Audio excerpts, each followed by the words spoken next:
వాడే శత్రువు, ఎవరికి వాడే బంధువు. ధ్యానం చేస్తే మనకి మనమే బంధువులం, ధ్యానం చేయకపోతే మనకి మనమే శత్రువులము. భగవద్గీతలో క్లియర్గా చెప్పబడింది ఏం చేయాలో, ఏం చేయకూడదో.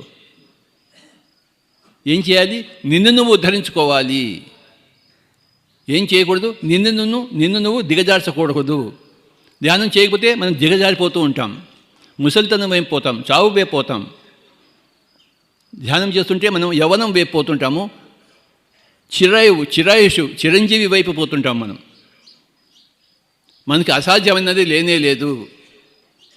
There is nothing which is impossible for you if you are willing to do meditation.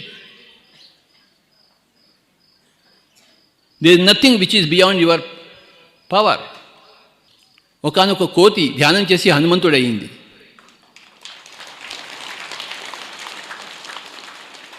అన్నీ కోతులే, కానీ ఒక కోతి మటుకు ధ్యానం చేసింది. ధ్యానం చేసి ఎక్కడెక్కడ పోయిందో గాల్లో ఎగరడం మొదలుపెట్టింది కోతి. మరి మనకేం పోయే కాలం? మనం ఎందుకు ధ్యానం చెయ్యం?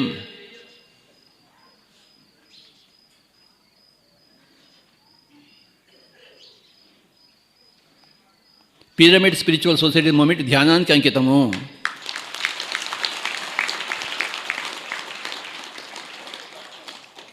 రామాయణంలో హనుమంతుడు రాకముందు కిష్కింధాకాండ, హనుమంతుడు వచ్చిన తర్వాత సుందరాకాండ.